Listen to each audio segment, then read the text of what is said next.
దేని కొరకు దేవుణ్ణి ఎలా గణపరుచున్నాం, ఎలా మహింపరిచాం, ప్రతి దానికి లెక్క అప్పగించవలసి ఉన్నదే. అక్కడ తీర్పు క్రీస్తు న్యాయపీఠపు తీర్పు, జడ్జ్మెంట్ సీట్ ఆఫ్ క్రైస్ట్. అది అయిపోయిన తర్వాత ఒకసారి గమనించండి స్లైడ్లో.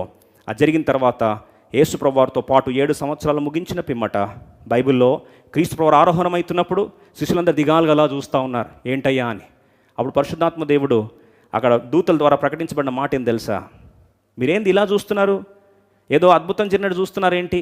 ఏ క్రీస్తు ప్రభువారు అయితే ఏ విధంగా అయితే మీ ముందు ఆరోహణం అయ్యాడో అదే రీతిగా తిరిగి ఒలీవ కొండ మీద దిగబోతున్నాడు. ఇది 2వ రాకడలో 2వ భాగము. క్రీస్తు ప్రభువారు మనందరిని తీసుకొని, సంఘాన్ని తీసుకొని భూమి మీదకి రాబోతున్నాడు. అదే ఒలీవ కొండ మీద యేసు ప్రభువారు దిగి రాబోతున్నాడు. సంఘం తనతో పాటు వస్తున్నప్పుడు ఒలీవ కొండ ఈస్ట్ వెస్ట్ యాంగిల్లో చీలుతుంది. ఇది ఆర్భాటమైంది, ప్రపంచమంతా చూస్తారు. It is not silent. Rapture is silent. But second కమింగ్లో 2వ భాగం ప్రభువారు భూమి మీదకి వస్తున్నప్పుడు ప్రపంచమంతా చూస్తారు. అవమానించిన వారు చూస్తారు, ఎగతాళి చేసిన వారు చూస్తారు, ఈరోజు సువార్తను తులనాడిన వారు చూస్తారు. ఇదేంటండి, దీని కొరకు ఎందుకు టైం వేస్ట్ చేస్తున్నారని ఎగతాళి చేసిన వారు కూడా రోజు చూడబోతున్నారు.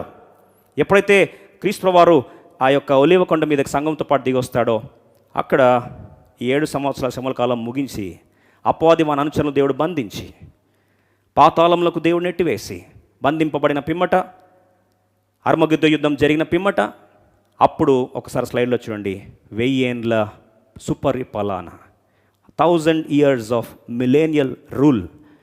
క్రీస్తు ప్రభువారు దావీదు సింహాసనాన్ని ఆదరణ చేసుకొని తానే న్యాయము తీర్చిన దేవుడే ఇప్పుడు రాజుగా ఆయన రాజశాసనం చేయబోతున్నాడు. ఆ 1000 ఏండ్ల పరిపాలనలో ఆయనతో పాటు మనమందరం కూడా క్రీస్తు ప్రభువారితో ఆ 1000 ఏండ్ల పరిపాలన మనం ఉండబోతున్నాం. అయితే ప్రశ్న ఏంటంటే, ఎవరు ఏళ్తారు, ఎవరు ఏలబడతారో ఆ డిస్కషన్ తర్వాత చూద్దాం. కానీ ఈ 1000 ఏండ్ల పరిపాలనలో రక్షణ లేని వారు ఎవరు కూడా అనుమతించబడరు. మీరు అనొచ్చు, రక్షణ లేని వారు అంతా ఎక్కడ ఉంటారండి అని. వారికి పునరుద్ధానమే కాలేదు, ఇంకా చనిపోయిన వారు. మీరు గమనించండి, చనిపోయిన వారు పునరుద్ధానం ఇంకా కాలేదు. అందుకొరకు మొదటి పునరుద్ధానంలో కేవలం రక్షింపబడిన బిడ్డలు మాత్రమే ఉంటారు. 1000 ఏండ్ల పరిపాలన తర్వాత బాగా అర్థం చేసుకో. ఈ 1000 ఏండ్ల పరిపాలనలో అందుకొరకు బైబిల్లో చాలా ప్రవచనాలు ఉన్నాయి. ఈ 1000 ఏండ్ల పరిపాలన 1000 years మన లైఫ్ స్పాన్ దేవుడు పెంచేస్తాడు. అప్పుడు పాము సింహము 2 ఆట ఆడుకునేంత స్థాయిలో వాతావరణం ఉండబోతుంది. జంతువులు వాటి యొక్క క్రూరత్వాన్ని కోల్పోతాయి. It's going to be fascinating rule of the Lord Jesus Christ. 1000 ఏండ్ల పరిపాలన ఎంత ఎగ్జైటింగ్ టైం అండి. ఈరోజు 30 సంవత్సరాల జీవితం కొరకు ఆలోచించండి. 30 yearsకి క్వాలిఫై అవుతావు, గవర్నమెంట్ జాబో ఐఏఎస్ ఆఫీసర్ కొరకు 30 years కష్టపడకపోతే ఈ దినాల్లో వచ్చేది లేదు. 30 years కష్టపడతావు, ఎన్ని రోజులు బతుకుతావు, ఎన్ని రోజులు ఉద్యోగంలో ఉంటావు? 60 years వరకు ఉంటావు. 60 years తర్వాత గవర్నమెంట్ వాళ్ళు వద్దురా అని తన్ని పంపిస్తారు రిటైర్మెంట్ ఇచ్చి. ఇప్పుడు 30 years కష్టపడ్డావు, 30 years ప్రభుత్వాన్ని సేవించావు. ఎందుకయ్యా నువ్వు ఇంత కష్టపడి రాత్రింపగలు ప్రయాసపడుతున్నావు అంటే, 30 years నేను అద్భుతమైన స్థాయిలో ఉండాలి, టాప్ మోస్ట్ పొజిషన్లో ఉండాలి అంటే అంత త్యాగాలు చేస్తావే. మరి 1000 ఏండ్ల పరిపాలన కొరకు నీ ప్రభు కొరకు నీ త్యాగం ఏది? ప్రభు కొరకు నీ సమర్పణ ఏది? ప్రభు కొరకు నీ రోషం ఏది? 5 years కార్పొరేట్ పదవి కొరకు ఎన్ని త్యాగాలు చేస్తారండి? ఎందరికి కాలు పట్టుకుంటారు. మరి 1000 ఏండ్ల పరిపాలన కొరకు మనం ప్రభు కొరకు ఏం చేస్తున్నాం? What are we doing? 1000 ఏండ్ల అద్భుతమైన పరిపాలన ఎలా ఉండబోతుంది ఏంటి? సమయం లేదు, ముగించేస్తాను. అటు తర్వాత గమనించండి, ఒకసారి స్లైడ్లో చూడండి. 2వ పునరుద్ధానం, 1000 ఏండ్ల పరిపాలన తర్వాత 2వ పునరుద్ధానం. దాన్నే మృతుల పునరుద్ధానం అంటాం. దాన్నే క్రీస్తునందు విశ్వాసం ఉంచకుండా సువార్తను తృణీకరించిన వారి యొక్క పునరుద్ధానం. వారు కూడా లేపబడతారు. మీరు అనొచ్చు, దేనికి లేపుతారండి వారిని అంటే, రెడ్లో యారో ఉంది, ఒకసారి చూడండి. వారు లేపబడిన దేని కొరకు అంటే, ధవల సింహాసనపు తీర్పు, గ్రేట్ వైట్ థ్రోన్ జడ్జ్మెంట్. ఒకసారి స్లైడ్లో మీకు టీవీలో కనిపిస్తూ ఉంది, స్క్రీన్లో కనిపిస్తాను చూడండి. గ్రేట్ వైట్ థ్రోన్ జడ్జ్మెంట్, ధవల సింహాసనపు తీర్పు. ధవల సింహాసనపు తీర్పు అంటే గ్రేట్ వైట్ థ్రోన్ జడ్జ్మెంట్ దేని కొరకండి? క్రీస్తు ప్రభువారి యొక్క సువార్తను తృణీకరించిన వారు అక్కడ లెక్క అప్పజెప్పాలి. ఈరోజు ఒకవేళ దేవుడినితో మాట్లాడుతూ ఉంటే, రక్షణ లేకుండా మరణిస్తే నీ చిరునామా అక్కడ లేస్తావు. రక్షణ లేకుండా మరణిస్తే నీ చిరునామా అక్కడ లేస్తావు. 2వ పునరుద్ధానం, అదే మృతుల పునరుద్ధానం. ఆ మృతుల పునరుద్ధానంలో వారు లేపబడిన తర్వాత అవకాశము ఇవ్వబడదు. మరి ఏం చేస్తారండి? గ్రేట్ వైట్ థ్రోన్ జడ్జ్మెంట్, ధవల సింహాసనపు తీర్పు.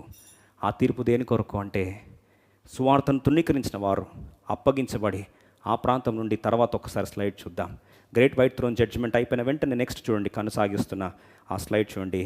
అగ్ని గంధకములో మండుచుందురు, ఇది రెండవ మరణం. యుగ యుగాలు అగ్ని ఆరుదు, పురుగు చావదు.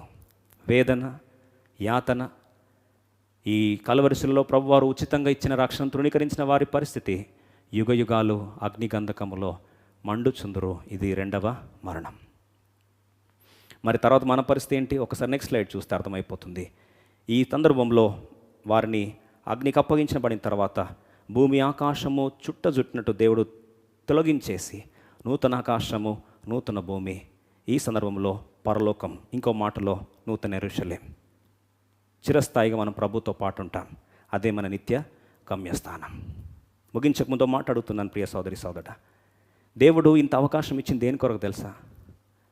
ఈ సదవకాశాన్ని దేవుడు ఎందుకొరకు ఇస్తున్నాడంటే, మొదటి రాకడలో దేవుడు దీనుడిగా వినమ్రతతో తగ్గించుకున్న వాడే కాపర్లాగా వచ్చాడు. కానీ రెండో రాకడలో ప్రభువారు ఎలా వస్తాడు తెలుసా అండి? కొదమ సింహముగా రాబోతున్నాడు. కొదమ సింహానికి భేషజమ్యాలు లేవు, కొదమ సింహానికి తారతమ్యాలు లేవు. గొర్రెల కాపరిగా వచ్చిన దేవుడు యేసుక్రీస్తు వారు పాపం మోసుకొని దేవుని గొర్రె పిల్లగా తగ్గించుకున్న వాడై వదకు తేబడిన వాడి దగ్గర నోరు మెదపకుండా మౌని అయి సహించి కల్వరిశిలలో మన యొక్క యాతనంతటి ఆయన భరించింది. దేని కొరకు తెలుసా?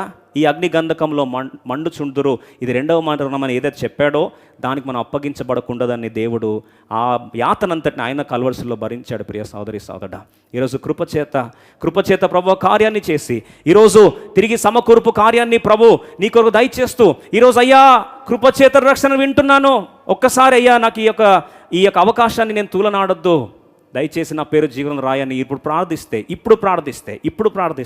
ఇప్పుడు అవకాశంను దేవునికి ఇస్తున్నాడు. ఇప్పుడు ప్రార్థిస్తే ఏ క్షణం ఏమన్నా